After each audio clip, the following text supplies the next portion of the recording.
تیسری ہدایت کا درجہ جو ہے وہ خاص ہے، وہ جو ہے مومنین اور متقین کے ساتھ مخصوص ہے، اس کا نام توفیق بھی ہے، اور یہی جو ہے میدان ہے جس پر جتنا بھی ترقی کا میدان ہے، جتنا بھی آدمی اعمال صالحہ کے ساتھ ساتھ اس درجہ ہدایت میں بھی جو ہے وہ ترقی ہوتی رہتی ہے۔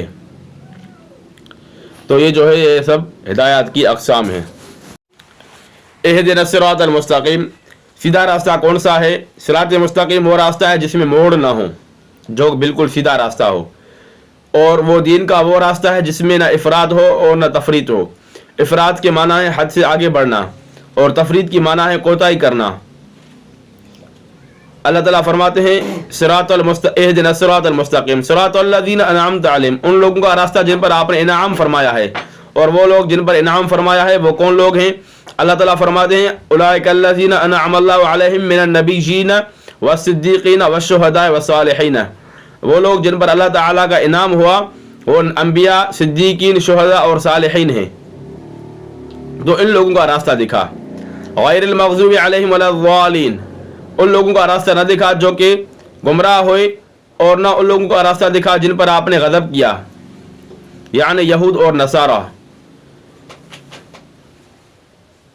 مغضوب علیہم سے وہ لوگ مراد ہیں جو دین کے احکام کو جاننے کے باوجود شرارت یا نفسانی اغراض کی وجہ سے ان کی خلاف ورزی کرتے ہیں، یا دوسرے لفظوں میں احکام الہیہ کی تعمیل میں کوتاہی کرتے ہیں۔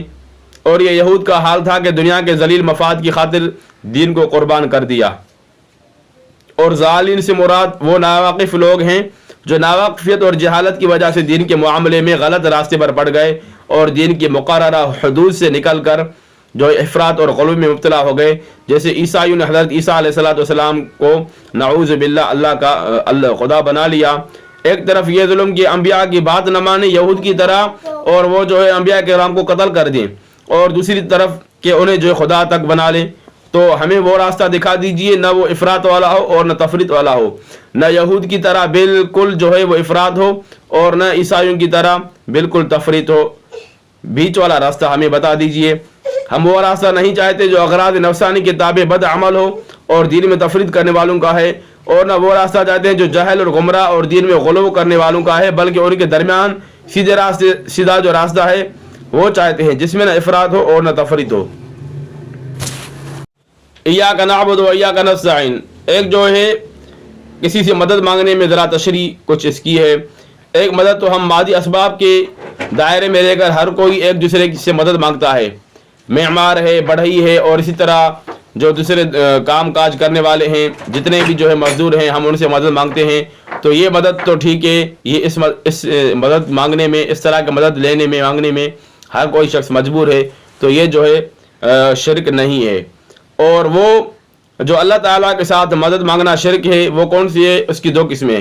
ایک تو اللہ تعالیٰ کے سوا کسی ولی، نبی، پیغمبر یا فرشتے کو یا کسی اور انسان کو اللہ تعالیٰ کی طرح بالکل اللہ تعالیٰ کی طرح قادر مطلق سمجھنا کہ سب کچھ اللہ تبارک و تعالیٰ کی طرح سب کچھ جو ہے وہ کر رہا ہے، اللہ تعالیٰ کی طرح اس کو اختیارات ہیں، وہ تو بالکل شرک اور کفر ہے۔ اور اس طرح کا ایسا شرک اور کفر ہے کہ جو مشرکین مکہ تھے وہ بھی اللہ تبارک و تعالیٰ کو بالکل اللہ تبارک و تعالیٰ کی طرح کسی اپنے دیوتاؤں اور بتوں کو اللہ تعالیٰ کی طرح بالکل وہ بھی نہیں سمجھتے۔ اور دوسرا جو ہے قسم وہ ہے جو کفار اختیار کرتے ہیں، قرآن اور اسلام اس کو باطل اور شرک قرار دیتا ہے۔ ایاک نستعین میں وہی یہاں پر مراد ہے کہ ہم اللہ کے سوا کسی سے مدد نہیں چاہتے۔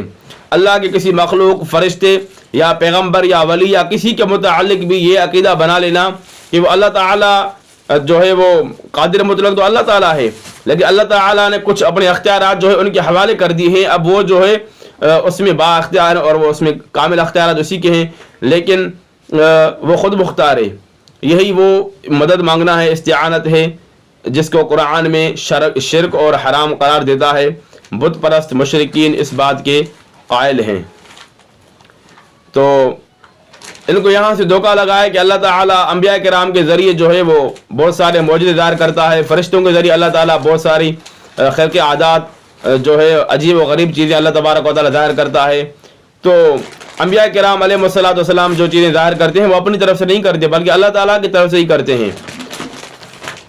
آپ صلی اللہ علیہ وسلم کہ معجزات مشرکین نے جو ہے مانگے کہ یہ ہمیں دکھا دیجئے، یہ دکھا دیجئے، لیکن اللہ تعالیٰ فرماتے ہیں کہ جو ہے جس کا انبیاء کرام علیہ الصلوۃ والسلام، رسول اللہ صلی اللہ علیہ وسلم یا دوسرے انبیاء کرام علیہ الصلوۃ والسلام سے منہ جو ہے بولے، منہ مانگے، جو ہے وہ معجزات مانگے گئے، اللہ تعالیٰ فرماتے ہیں انما یاتیکم بہ اللہ ان شاء، اگر اللہ تعالیٰ نے چاہا تو وہ معجزات جو ہے وہ لائے گا۔ معجزے کے طور پر آسمانی عذاب نازل کرنا یا وہ جو ہے میرے قبضے میں نہیں ہے۔ رسول اللہ صلی اللہ علیہ وسلم نے جب کنکریاں پھینکی، اللہ تعالیٰ نے فرمایا وما رمیت اذ رمیت ولکن اللہ رمی، جب آپ نے کنکریاں پھینکی تو در حقیقت آپ نے نہیں پھینکی بلکہ اللہ تعالیٰ نے ہی پھینکی دشمن کی طرف۔ تو انبیاء کرام علیہ الصلوۃ والسلام کے ہاتھ میں کچھ بھی نہیں ہے، اللہ تبارک و تعالیٰ جب چاہتے ہیں اپنے جو ہے وہ اللہ تبارک و تعالیٰ اپنے ارادے سے اور اللہ تبارک و تعالیٰ اپنی قدرت کاملہ سے وہ انبیاء کرام علیہ الصلوۃ والسلام کے ہاتھ پر ظاہر کرتے ہیں، لیکن در حقیقت حکم جو اللہ تبارک و تعالیٰ کا ہی ہوتا ہے۔ اب آخر میں پوری سورہ فاتحہ کا ترجمہ سن لیجئے۔ بسم اللہ الرحمن الرحیم، شروع اللہ کے نام سے جو سب پہ مہربان بڑا مہربان ہے۔ الحمدللہ رب العالمین، تمام تعریفیں اللہ کی ہیں جو تمام جہانوں کا پروردگار ہے۔ الرحمن الرحیم، جو سب پہ مہربان بہت مہربان ہے۔ مالک یوم الدین، جو روز جزا کا مالک ہے۔ ایاک نعبد و ایاک نستعین، اے اللہ ہم تیری ہی عبادت کرتے ہیں اور تجھ ہی سے مدد مانگتے ہیں۔ اہدنا الصراط المستقیم، ہمیں سیدھے راستے کی ہدایت عطا فرما۔ صراط الذین انعمت علیہم، ان لوگوں کے راستے کی جن پر تو نے انعام کیا ہے۔ غیر المغضوب علیہم ولا الضالین، نہ کہ ان لوگوں کے راستے کے جن پر غضب نازل ہوا ہے اور ان کے راستے کی جو کہ بھٹکے ہوئے ہیں۔ آخر دعوانا الحمدللہ رب العالمین۔